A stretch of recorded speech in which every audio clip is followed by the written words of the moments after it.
Okay, so this is our last lesson for calculus. We're going to be looking at solids called either solids of revolution or volumes of revolution. Okay, so how do we do this? How do we get a three-dimensional shape mathematically? It's actually very easy. You start with a plane shape, like this triangle here, okay, which is just flat. And then you simply spin it and it becomes a three-dimensional cone. Okay, so there's a relationship here between the area of our, when you spin it, you get the cross-section is going to be a circle. So the area of a circle is pi r squared. And if we take little thin slices through our solid, then we're dealing with volume, which is what we're interested in. And the formula for volume, you'll remember, is essentially it's exactly the same as the area of the cross-section, so the area of the circle times the height of the cylinder. So this is what we're going to be doing. We're going to be calculating volume of areas underneath the curve that we're spinning, but we're only going to be doing this around the x-axis. Right, so let's look at some details. Okay, so it's actually very similar to what we were doing when we were calculating the area of under the curve.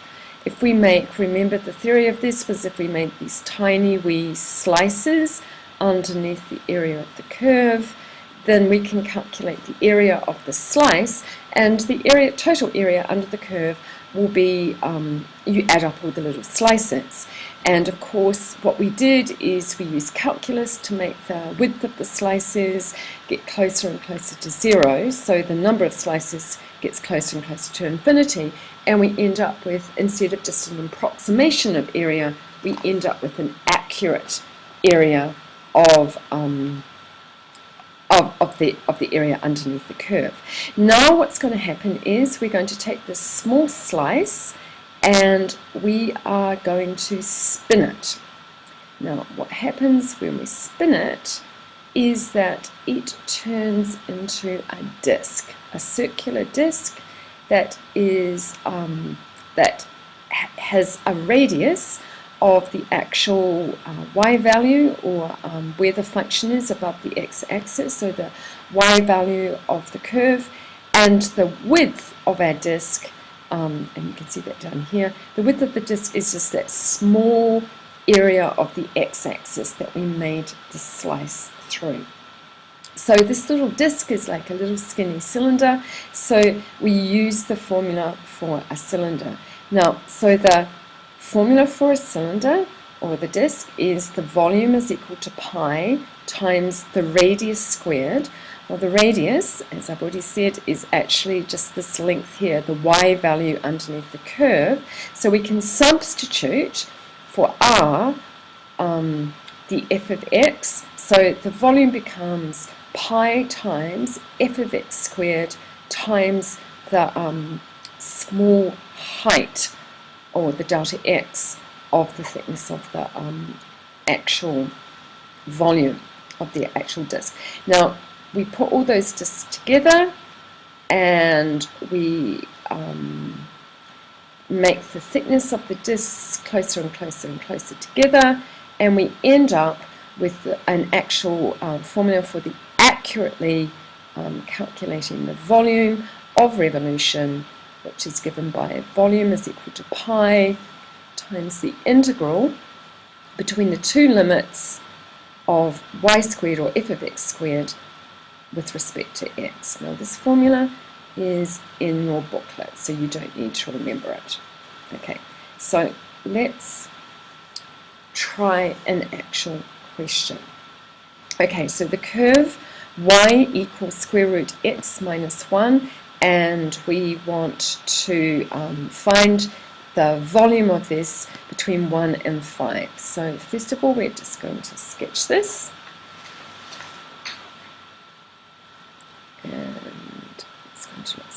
this.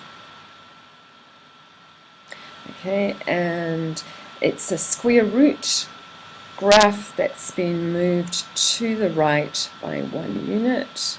So it's going to look something like this, a parabola on its side.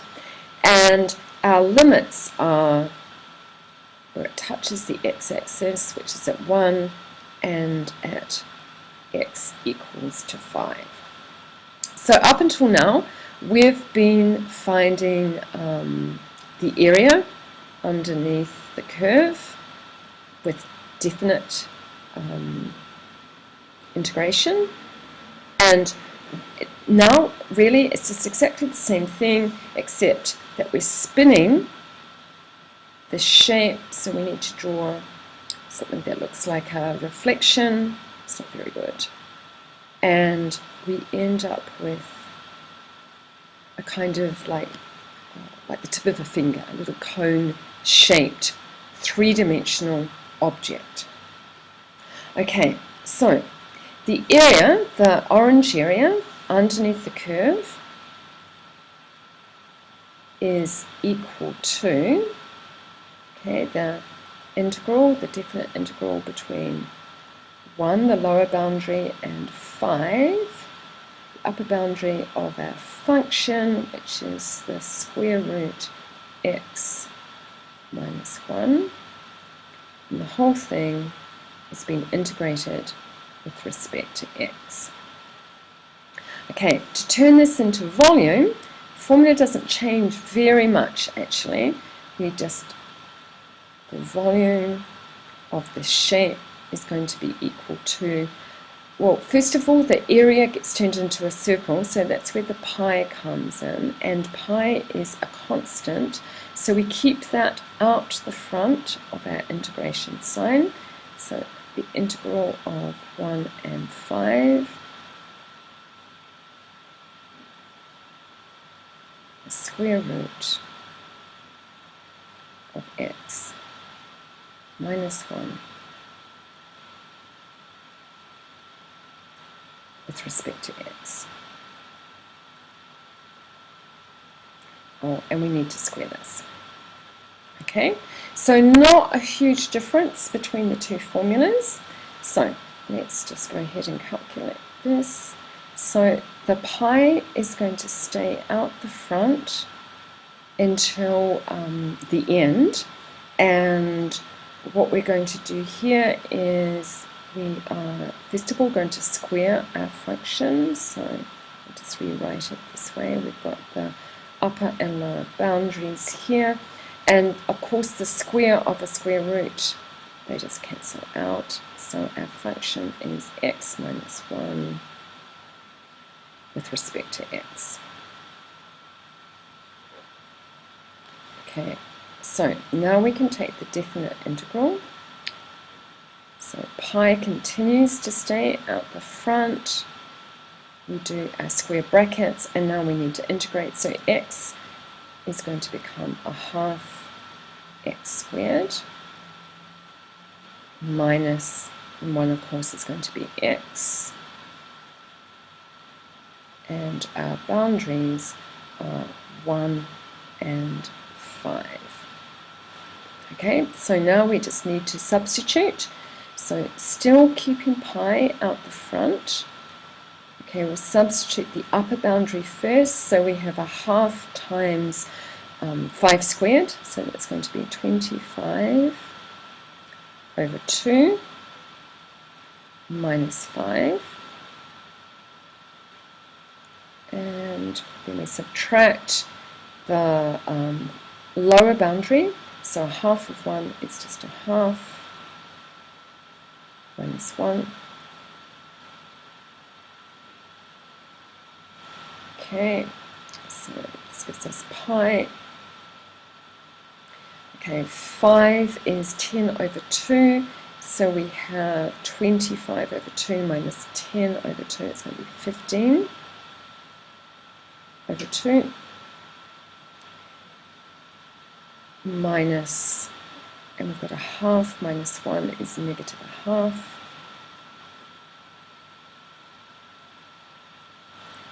And so what we end up with is pi d over 2 plus a half is 16 over 2, which is 8. So we've got 8 times pi units cubed, because now we're talking about volume. Okay, so that's relatively straightforward. Okay, now we're going to try one more question.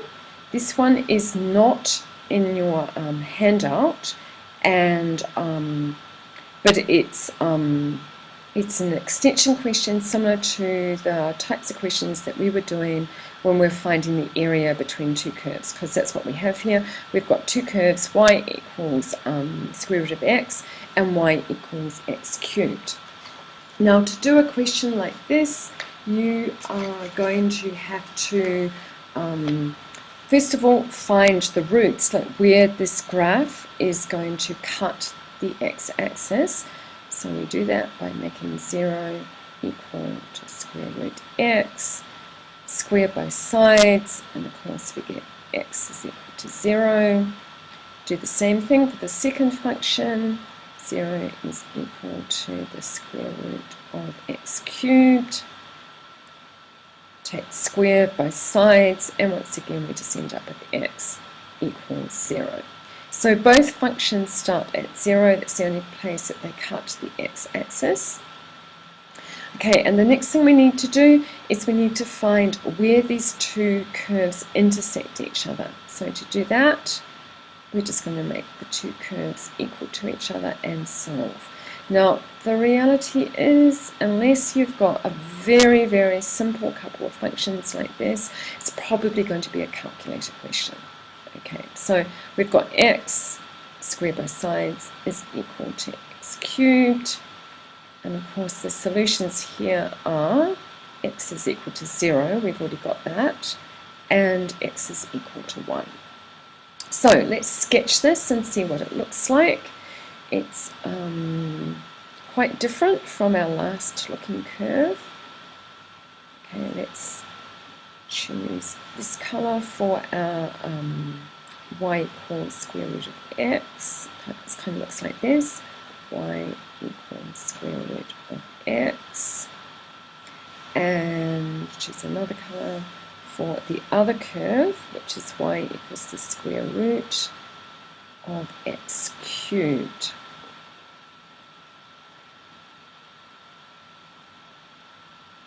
Okay, and the point where they intersect, of course, is at 1, and they intersect again here at 0.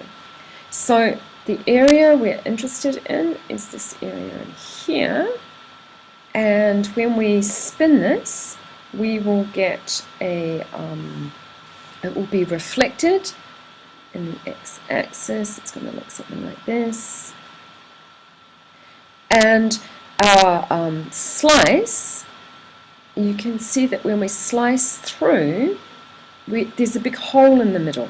So what this actually looks like, if we were to take that slice out, it would be a circle with a hole in the middle. So the whole shape actually looks something like a cup or a bowl, and we call this, instead of a disc, we call it a washer. Yeah, those of you who have ever looked into a tap, you'll know what a washer is. Okay, so let's find the volume of shape. The volume is going to be pi times the integral. Now, it's just like when we were finding the area between two shapes, we need to identify the top shape. So we'll call this the top function. So that's y2, and that has to be squared, minus the bottom function, which we'll call y1. That is also squared with respect to x. Okay, so let's substitute into our function. We're going to keep pi on the outside, and we are integrating between our lower limit is 0, our upper limit is 1. Now our top function is y equals the square root of x. So we have the square root of x, and that has to be squared, minus the bottom function is the pink line, y equals square root of x cubed.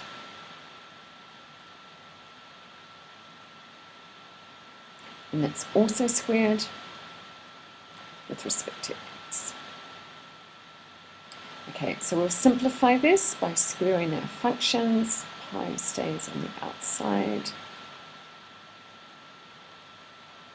So 1 and 0 are our limits. Square root of x squared is just x. And it's going to be minus x cubed. And the whole thing is with respect to x. Okay, so now we can take the definite integral of this. So still we keep pi out on the outside, because it's just a constant. And now we need to integrate x. It's going to be a half x squared. And it's going to be minus x cubed is going to become a quarter x to the power 4. Square brackets, and we're doing this between 0 and 1. Okay, so now we need to substitute our values in. Pi will continue to stay at the front, and we substitute the upper one first, which is 1, so we've got a half times 1, so it's just a half, minus a quarter times 1, and then we substitute the lower limit, and it's just everything there is going to be 0.